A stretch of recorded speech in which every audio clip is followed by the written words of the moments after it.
Xin kính chào quý vị.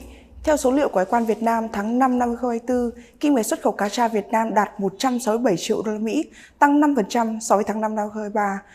Lũy kế xuất khẩu cá tra 5 tháng đầu năm nay đạt 747 triệu đô la Mỹ, tăng 2% so với cùng kỳ năm ngoái. Về thị trường tiêu thụ, Trung Quốc và Hồng Kông vẫn là thị trường tiêu thụ nhiều nhất cá tra Việt Nam. Lũy kế xuất khẩu cá tra Việt Nam sang thị trường này trong 5 tháng đầu năm nay đạt gần 203 triệu đô la Mỹ, giảm 13% so với cùng kỳ. Trong đó, riêng tháng 5 năm 2024, kim ngạch xuất khẩu cá tra sang Trung Quốc đạt gần 48 triệu đô la Mỹ, tăng 1%. Xuất khẩu sang Hồng Kông đạt hơn 2,3 triệu đô la Mỹ, giảm 16% so với cùng kỳ năm 2023. Tháng 5 năm 2024 ghi nhận là tháng mà giá trị xuất khẩu cá tra Việt Nam sang Trung Quốc và Hồng Kông cao thứ hai kể từ đầu năm nay với giá trị gần 50 triệu đô la Mỹ, tăng nhẹ 0,4% so với cùng kỳ và tăng 21% so với tháng trước đó. Xuất khẩu cá tra sang Mỹ chứng kiến tăng trưởng âm trong tháng 5 năm 2024 và đạt 30 triệu đô la Mỹ, giảm 7% so với cùng kỳ năm ngoái. Lũy kế xuất khẩu cá tra 5 tháng đầu năm nay sang Mỹ đạt hơn 132 triệu đô la Mỹ, tăng 12% so với cùng kỳ năm 2023. Xuất khẩu cá tra sang khối thị trường CPTPP tiếp tục giữ đà tăng trưởng dương trong tháng 5 năm 2024 với giá trị đạt gần 13 triệu đô la Mỹ, tăng 17% so với cùng kỳ. Trong đó, một vài thị trường ghi nhận tăng nhập khẩu cá tra bao gồm Mexico, Nhật Bản, Canada, Singapore.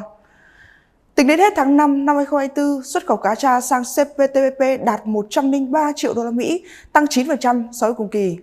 Kim ngạch xuất khẩu cá tra sang khối thị trường EU sụt giảm 16% trong tháng 5 năm 2024 với giá trị 14 triệu đô la Mỹ.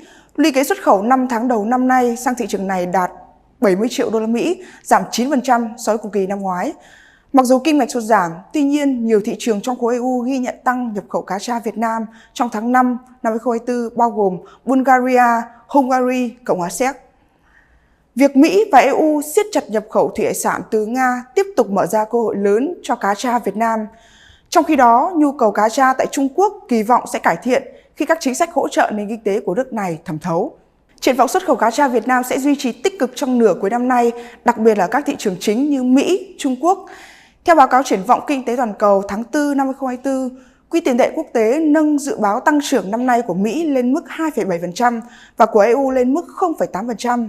Đáng chú ý, vừa qua Tổng thống Nga Vladimir Putin đã có chuyến thăm cấp nhà nước tới Việt Nam đúng vào thời điểm hai nước kỷ niệm 30 năm ngày ký hiệp ước về những nguyên tắc cơ bản của quan hệ hữu nghị giữa Việt Nam và Liên bang Nga.